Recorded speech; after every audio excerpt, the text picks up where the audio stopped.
Making viral thumbnails is easy. Scratch that. Making viral thumbnails is very difficult. But if you watch this video to the end, you might learn a thing or two to increase the virality of your thumbnails by a lot. I'm a professional video editor and a thumbnail designer with over 1 million views to my name. And today I'm gonna show you how to make a viral video thumbnail using only free stock images and then test it to see if it would actually do well on YouTube. So first things first, we need to find the actual free images we will use. For this, I will use the website Pexels that has a bunch of free videos and images for content creators. This is not sponsored, by the way, but Pexels is a pretty cool website. I will search up something like, man. I know, I'm very creative. I'm not really seeing anything usable here, so let's be a bit more specific. Man holding a sign. I don't know, I'm just rambling. See, this could probably work. It's a wrong format, but we could crop it like this and maybe change the background. Let's actually think of the video idea first. That's what you should usually do before anything else. What if we put him in like a forest or something and then add a title that's like,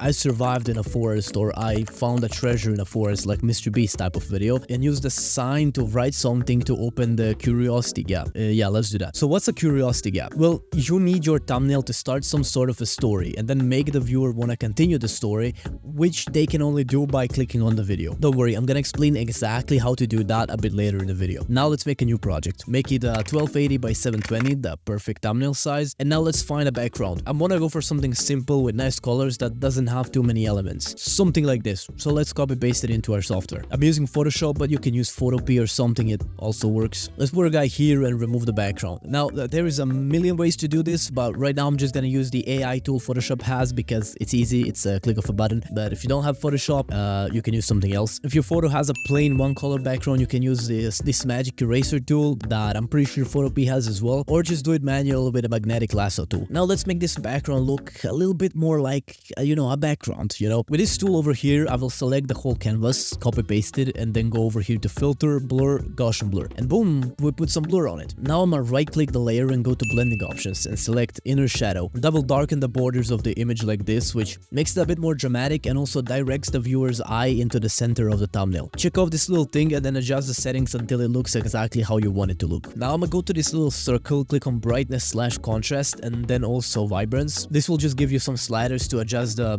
brightness, contrast and vibrance, believe it or not. Play around with these until you have something that you like and boom, your background is pretty much complete. Now what are we going to do with our character though? Well, first let's position him in a way that looks nice, maybe something like this. The sign is pretty much the main subject of this image, so let's make it large and let's go to his blending options. Or here I'm gonna select inner shadow but make it smaller, inner glows, so I add these little glowing borders like sun is hitting him, drop shadow for a shadow behind him, and let's do this thing that will just make him kind of 3D looking. Now let's add brightness and vibrance again, but this time make sure to select them and click create clipping mask. This will just make sure that they only affect him and not the stuff below him. And let's play around with these as well, and boom, everything is pretty much done. But now we need to adjust the most important part, and that is giving the sign something to say. And here's where the curiosity gap comes back in. If your thumbnail doesn't spark any kind of curiosity/emotion, then it's a bad thumbnail. There should be a clear benefit of the viewer if they click on the thumbnail. My favorite way to do this is to assure the viewer of something they will get in the video. Let me show you an example. What if we make the title to be I found a hidden treasure in my local forest, and we drew something like this?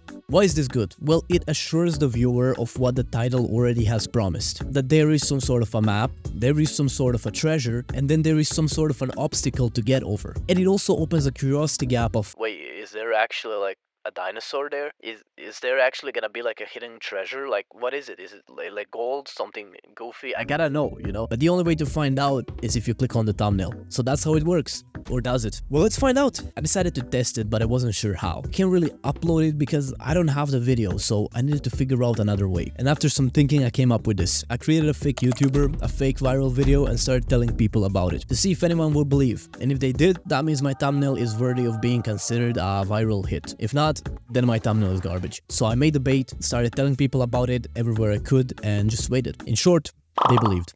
If you want to learn more about thumbnails and video editing for YouTube, you can consider going down and pressing that subscribe button. It's a win-win for both of us, so might as well. Bye.